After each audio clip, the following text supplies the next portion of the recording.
Bismillahirrahmanirrahim. Assalamualaikum warahmatullahi wabarakatuh. Alhamdulillah, bertemu kita di penghujung bulan Ramadan. Alhamdulillah, syukur sangat kepada Allah Subhanahu Wa Taala. Masa cepat berlalu, pejam celik kita dah sampai ke penghujung Ramadan.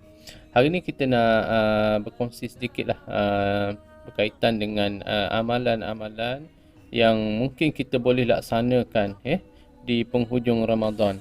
Kita nak contohi bagaimana Rasulullah SAW, para sahabat, para salafus soleh, apabila mereka berada di penghujung Ramadan, kita boleh lihat bagaimana kesungguhan, kan, mereka all out, mereka buat ibadah itu sehabis baik, kan.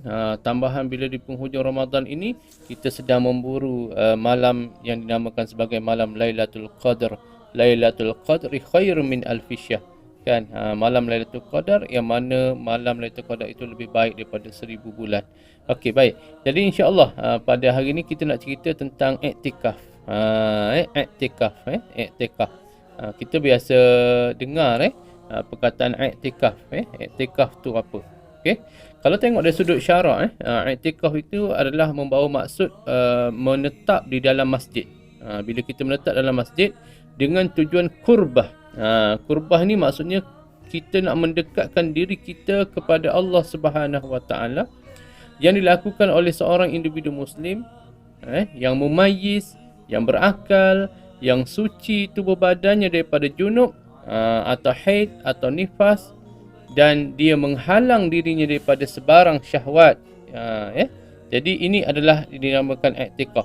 Maksud iktikaf ni adalah menetap dalam masjid lah, menetap dalam masjid, yang mana kita lakukan dengan niat untuk beriktikaf. Ini pendapat Syekh Dr. Mustafa Bora, dia kata. Okey. Jadi dalil yang menggalakkan kita supaya beriktikaf ni ada dalam surah Al-Baqarah ayat 187. 187, yang mana firman Allah Subhanahu Wa Taala, a'udzubillahi minasyaitonir rajim, wala tubashiruhunna wa antum aakifu fil masajid. Sadaqallahul azim.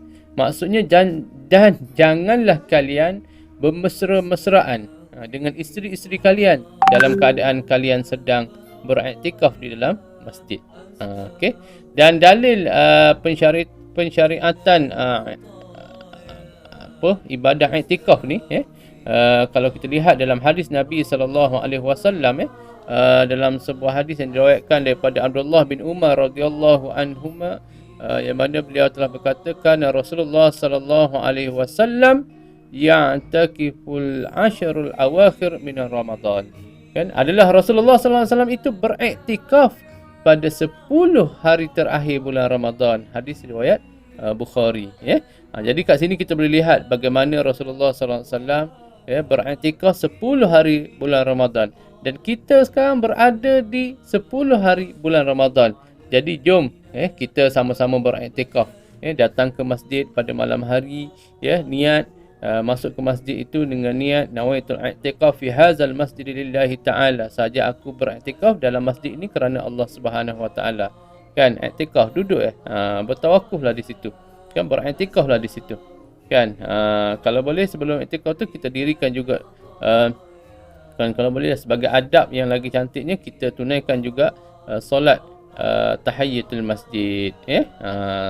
Dan ada juga dalam hadis yang diriwayatkan daripada Ummul Mukminin Aisyah radhiyallahu anha. Beliau berkata dalam satu hadis, maksudnya adalah baginda Rasulullah sallallahu alaihi wasallam beriktikaf pada 10 hari terakhir bulan Ramadan sehinggalah baginda sallallahu alaihi wasallam wafat. Kemudian para isteri baginda turut beriktikaf selepas kewafatan baginda.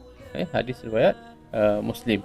Jadi kat sini kita boleh lihatlah Imam An-Nawawi rahimahullah mengatakan hukum beriktikaf ini adalah sunat muakkadah. Sunat yang sangat-sangat dituntut. Sunat yang sangat-sangat dituntut. Maksudnya ianya disunatkan pada keseluruhan waktu. Lagi baik adalah keseluruhan waktu, masya-Allah, kan. Kalau bulan Ramadan ni sepanjang waktu kita boleh iktikaf lagi bagus. Tapi kalau ni kita terlibat dengan mungkin pekerjaan, sedang belajar, mungkin ada kekangan, maka ambillah peluang beraktikaf seketika pun tak apa. Jangan tak iktikaf langsung pada 10 malam terakhir. Okey? InsyaAllah semua kita cuba beramal di 10 malam terakhir ini, insyaAllah. Kan? Kita ambil suasana ini, kita jadikan peluang kita berada di bulan Ramadan kali ini untuk kita meningkatkan amalan kita. InsyaAllah kita beriktikaf di masjid.